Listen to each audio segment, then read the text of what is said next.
and to give you another view of reality, to show you that the physical realm is actually not as it appears to us through our limited human perception of these five senses. When you open up your senses to a widened perspective, then you can see, the energy moving, in a tree or in a rock or in a mountain or even in a building, and understand that just because we see this world in a certain way does not mean that that is actually the way that the world is. That we are seeing the world through a filter of our senses that constricts reality, in particular, so that it is easier for us to deal with the third dimensional realm and to meet these basic needs, so that we are focused on the physical reality around us. Because basically we have chosen to constrict our reality, our perception of reality, in such a way as to make it easier for us to manage living in this third dimensional realm. But in fact, all is energy. It's all expressions of energy, and there are many layers of reality behind or beneath or beyond, however you choose to look at it, this third dimensional realm. So I've experimented with psychedelics off and on throughout my spiritual path. I no longer use them now, but I've never done ayahuasca or DMT, but I've done LSD, mushrooms, marijuana, ecstasy, and they showed me in a very real and present way how different reality is than that which we perceive it in our normal waking state of consciousness. But that is just one set of tools that is available, and you do not need to delve into mind-altering substances in order to achieve altered states of consciousness and to experiment with shamanistic practices. There are many other tools that are available to us as well. Sweat lodges, fasting, the Native American Vision Quest, in which a person, particularly just imagine a tribe in anywhere around the world. It wouldn't have to be Native American. It's a very common practice, or was in indigenous cultures, of being separated from the tribe, in particular when you were young, as a coming-of-age ritual, and you would be taken off and left in a cave or a hole or in the woods somewhere, and left there alone for several days without food or water.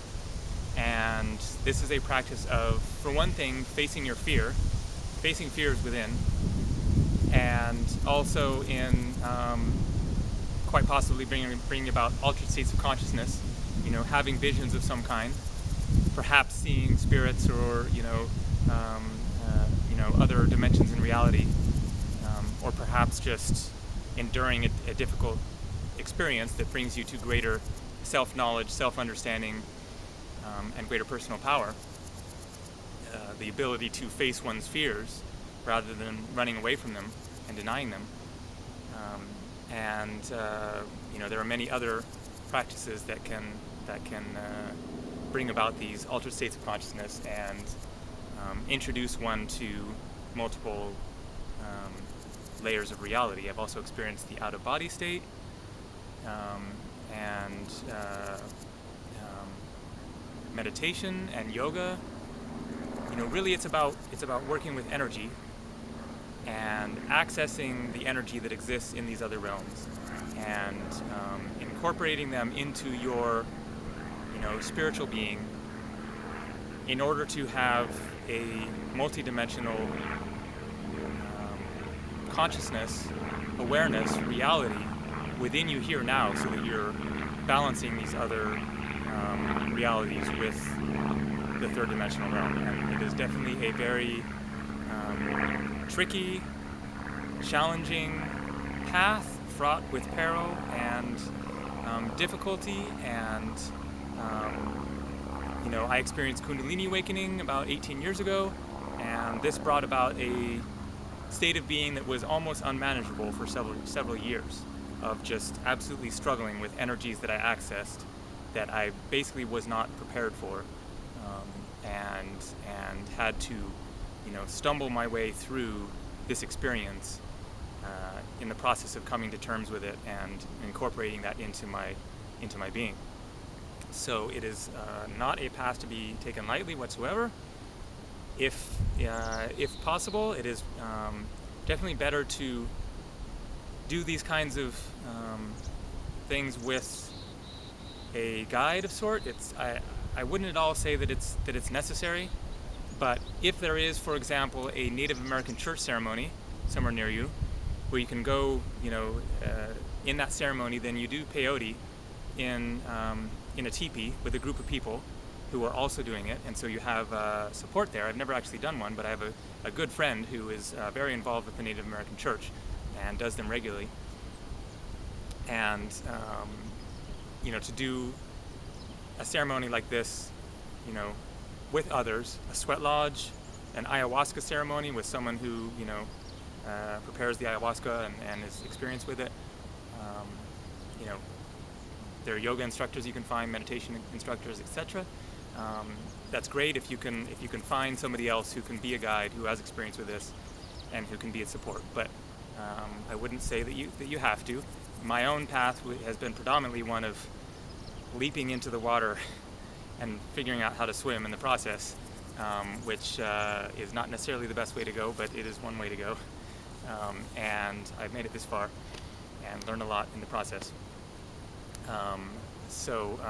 There are also many books that one can read to get some greater understanding, and that is a good way. I don't mean to completely knock book reading.